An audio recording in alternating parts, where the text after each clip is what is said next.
All right, we're going to continue on with our reflections on observations you can share as you're doing a performance criticism commentary. Another piece is how you take all these details we've been exploring in the passage and how you make them clearer to those who are hearing the passage for the first time by using gestures, by the embodiment you choose, by the way you lay out the story spatially. You know this story that you're going to tell more than almost everyone else you'll encounter. And so you're like a tour guide, helping to draw their attention to things that they might miss without your help. Hopefully you can do that in the storytelling itself, but then also you can help to explain some things that might still be puzzling people as you go through. And so I talked already about like how I'm carrying this weight when I'm describing the woman, that the narrator becomes more and more weighed down as he gets closer to the time when the woman's reflection is heard and she reaches out. So I'm taking something in the passage and embodying it. Something I think is really interesting in my story is that Jesus and the woman is talking. He's just heard her testimony of her courageous trust, that she tells him the whole truth. And while they're talking, some people come from the house of the leader of the synagogue, and they say to him, "Your little daughter has died. Why trouble this teacher any longer?" And Jesus says to him, "Don't be afraid, trust courageously." So there's all these present tense verbs that make it sound like what this testimony that the woman is giving Jesus in his conversation with her and the arrival of the others are happening simultaneously. That is, each of them are in the presence of each other. And so I tried to find gestures that would show that Jesus is still holding on to the hand of the woman in my imagination. As Jairus is talking, and he's still holding on when he tells Jairus, "Have courageous trust." He's saying, follow the example of this woman that's right here in our presence. You might say, well, how does Simon's choice of singing in the beginning of the gospel help to support the message that the passage itself already has, right? Or Tracy talks about how this sense of the human Jesus and his real weakness, right? How she slumps down in the chair. So her posture is reinforcing things that the words are saying, or that he licks his lips for a moment as he thinks about the bread, right? So she's thinking about how her whole embodiment will shape the telling of the story. So you can pause and think about the gestures you have chosen. Oh, let me give you one example from watching my wife practice. When she's telling the Hagar and Sarah story, there's this constant shifting of power, and she does this wonderful kind of scales gesture. And when the power shifts one way, she cues us. Oh, and then when it goes the other way, she cues us, right? And so the embodiment helps you to be attentive to power dynamics that are shifting in the story. It's a really brilliant move that she made. So jot down any reflections you might have about the gestures and things you're using to reinforce the message of the passage. Another option you could have, another thing to observe, is to talk to the people about, well, as I was working through the story, I had this option or I had that option, and I chose this one, but I haven't lost track of this other one, right? In mine, that you watched earlier tape, the resurrection story, I talk about, well, there are lots of ways you could say Mary's name. You could say it tenderly, Mary, or more directly, Mary, or exasperated, which is the one I choose, Mary, right? And so these are very spacious stories that can accommodate multiple interpretations. Sometimes they seem to be going in opposite directions. And so make your choices, own them, and you might want to help people understand why you went the way you did. So you can pause and think about some of your interpretive options.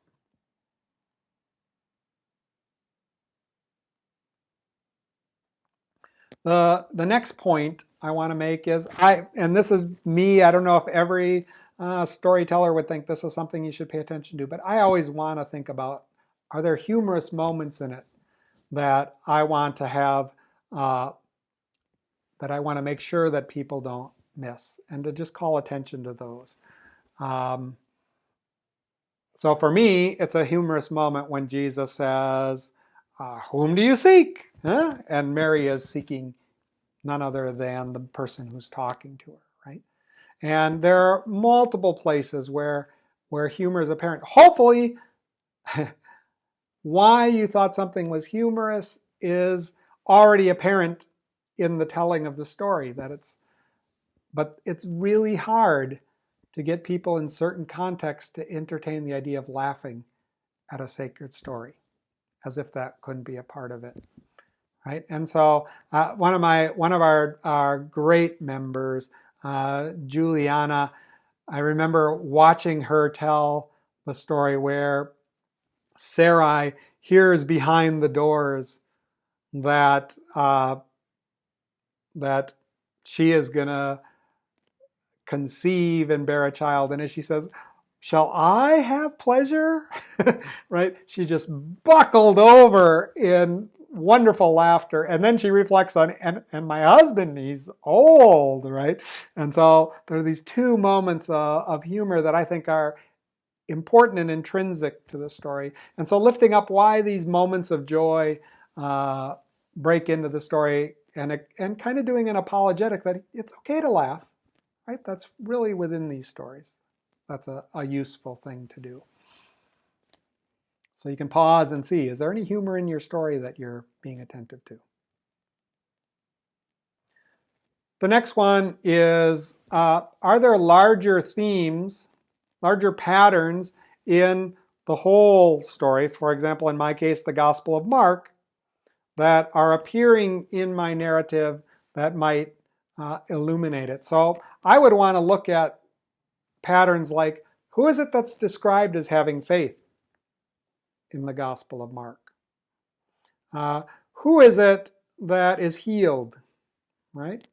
How do religious leaders come off in the Gospel of Mark?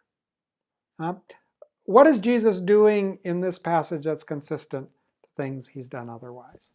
So hopefully you're familiar with the larger story that you're working with, and think about, what are those patterns that you see appearing in your story?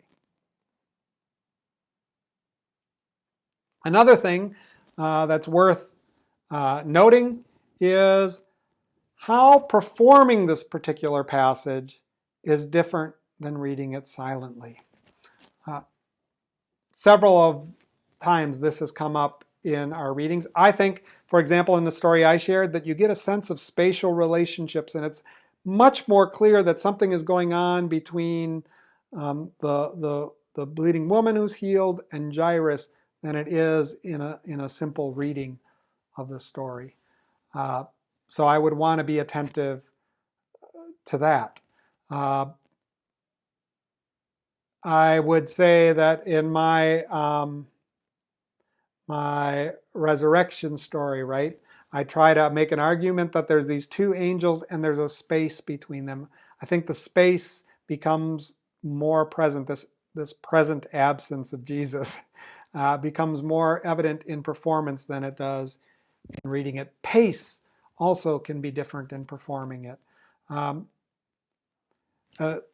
Tim makes the comment in his, it's good to tell a story because you can't hold a modern audience's attention simply reading it. And so performing it may take longer and feel shorter than reading it. It's kind of interesting. And then Tim makes the comment in his as well that as the storyteller relates the story to the audience, they feel it, they experience the power of the resurrection. And very commonly, you will hear an audience member tell a story, wow, I felt like I was there. And I think it was Dennis Dewey who often would say, the stories are not about then and there, but they feel like they're about here and now as you hear them unfolding. So making some observations and kind of an apologetic for why performance is an important thing for us all to be involved in is useful. If you're, depending upon your audience, so for example, if I were doing my commentaries to help preachers, I might do a reflection on how this passage at a particular time of the church year might be important, right? This week, my wife and I's series that we're doing in the summer, we're telling stories of God outside of buildings. So times when God becomes manifest outside of temple, synagogue, or church building. And she'll be telling the story of the Annunciation of the angel to Mary. How is it different hearing that in the middle of the summer than it is hearing it on Christmas Eve? Or why is this the story we listen to in the season of Lent? Or how is this an Easter story? Right? And so it might be useful to talk about the customs in terms of using it in particular moments in the church here. So if you do that, if that's true for your story, you might take a note. If you're telling to encourage others to learn and tell biblical storytellers, if that's one of the primary purposes of your commentary, you might provide teller tips. And so in my resurrection account, I say, and Jesus says, I'm going to my God and your God, to my Father and your Father.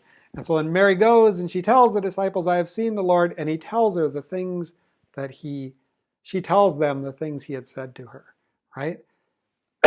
And so the gesture reminds people of that earlier moment and what maybe even clues in a little bit, makes it easier to follow what has been said. Simone gives us some good tips. She says, every time I come to a passage, the first thing I do is I pray, then I close my eyes and I visualize it. After that, I do research so that the research doesn't override my own intuitions. It would be my reason why she does that. And then I keep practicing it, right? So it's like four-phase approach that she has found very useful, and she shares that with her hearers. She also says, since I'm talking about this story of a man being healed on a mat, I lie down on the ground so I can see things from the angle and imagine what it would be like to Jesus. She doesn't do that in the telling, but as part of her preparation. Tim points out how keying in on the theme words, the sonic echoes that run through his passage, will actually facilitate the learning process and make it not hard to learn this passage at all, even though it's long. Right? So you can provide teller tips, especially if your commentary is designed to help other people tell the story. And then a final thing that I think you could do with your passage is to be honest. You haven't figured out everything in the story. There might be things that you still struggle with in the story. Right? So for example, in the story of the Elijah and the prophets of Baal, I continue to struggle with the fact that after he has convinced them that the God who does not demand blood sacrifices is the true God, he then slaughters those other people. It doesn't seem like the message and the medium go together. And I think it's important to be honest about places where you struggle with the biblical passage and say, I wish the story hadn't been told in this way, and I'm struggling with that. Right? And so you can feel free to include some honesty about that.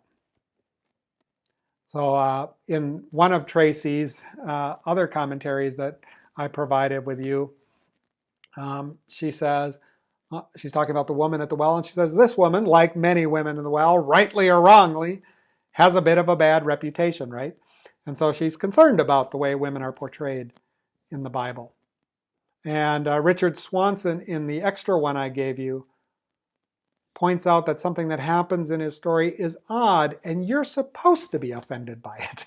And if you're not, then you're not paying attention, right? So to realize that these passages provoke us And they don't always leave us comfortable with the message, but they invite us into a struggle that's been ongoing for thousands and thousands of years as the people of God have talked about these stories. So I hope you found these 24 things to be attentive to helpful. Please, please, please, please don't feel the need to comment on all 24 in your commentary. Figure out the ones that really rise to the level of importance for you in your continued engagement with a story, and open up that experience then to those whom you're sharing with. Keep your audience in mind and gear your message towards them. And I just think it's wonderful when you pick out, say, 5 of these dynamics and you can see how the primary impact of the passage is influenced by all 5 of these dynamics as they come together in a concerted way to make their impact.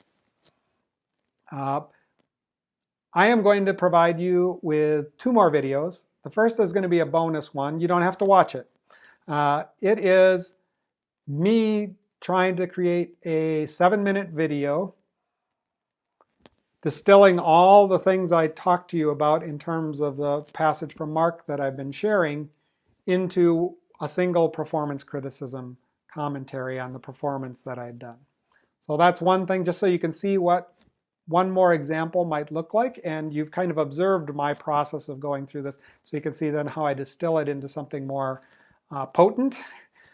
And then I will go through in one more video some of the resources that are available to you as you continue to develop your own work. You'll have much of that in written form, but I will offer you a little bit of commentary to orient you towards what I'm giving you in written form, if that's helpful. One of the resources you have available to you is me. And so feel free to call me or email me or seek me out in whatever way is helpful. And I would be happy to talk through your passage and kind of strategize together about how your performance commentary can make a powerful impact in the world. Thank you.